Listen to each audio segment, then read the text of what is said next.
The 7 Principles of Design. The principles of design are the rules a designer must follow to create an effective and attractive composition. The fundamental principles of design are emphasis, balance, and alignment, contrast, repetition, proportion, movement, and white space. Design differs from art in that it has to have a purpose. Visually, this functionality is interpreted by making sure an image has a center of attention, a point of focus. Graphic design, like any discipline, adheres to strict rules that work under the surface to make the work stable and balanced.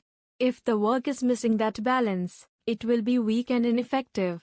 This will take you through 7 basic principles of design that will make your project stand out. Emphasis. If you're creating a poster for a concert, you should ask yourself, what is the first piece of information my audience needs to know? Is it the band or the concert venue? What about the day and the cost of attending? Make a mental outline. Let your brain organize the information and then lay out your design in a way that communicates that order. If the band's name is the most essential information, place it in the center or make it the biggest element on the poster. Or you could put it in the strongest, boldest type.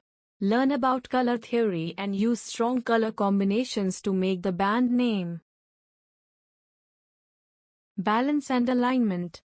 Never forget that every element you place on a page has a weight. The weight can come from color, size, or texture. Without balance, your audience will feel as if their eye is sliding off the page. Symmetrical design creates balance through equally weighted elements aligned on either side of a center line. On the other hand, asymmetrical design uses opposite weights, like contrasting one large element with several smaller elements, to create a composition that is not even, but still has equilibrium. Symmetrical designs are always pleasing, if not occasionally boring. Asymmetrical designs are bolder and can bring real visual interest and movement to your composition. Contrast. Contrast is what people mean when they say a design pops. It comes away from the page and sticks in your memory. Contrast creates space and difference between elements in your design.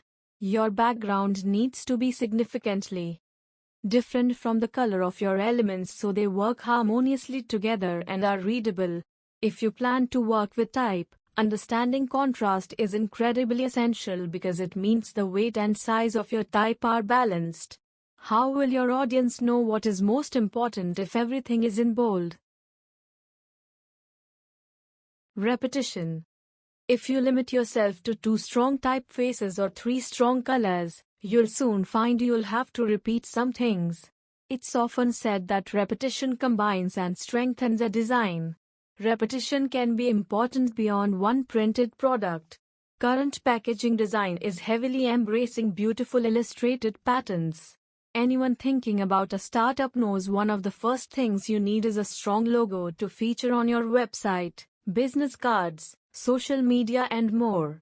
Brand identity is another term for repetition. Proportion. Proportion is the visual size and weight of elements in a composition and how they relate to each other. It often helps to approach your design in sections, instead of as a whole. Grouping related items can give them importance at a smaller size. Think of a box at the bottom of your poster for ticket information or a sidebar on a website for a search bar. Proportion can be achieved only if all elements of your design are well sized and thoughtfully placed. Once you master alignment, balance, and contrast, proportion should emerge organically. Movement. Going back to our concert poster, if you decided the band was the most important piece of information on the page and the venue was the second, how would you communicate that with your audience? Movement is controlling the elements in a composition so that the eye is led to move from one to the next and the information is properly communicated to your audience. White space. White space is the only one that specifically deals with what you don't add. White space is exactly that, the empty page around the elements in your composition. White space isn't sitting there doing nothing, it's creating hierarchy and organization. Our brains naturally associate ample white space around an element with importance and luxury. It's telling our eyes that objects in one region are grouped separately from objects elsewhere. Even more exciting, it can communicate an entirely different image or idea from your main design that will reward your audience for engaging with it.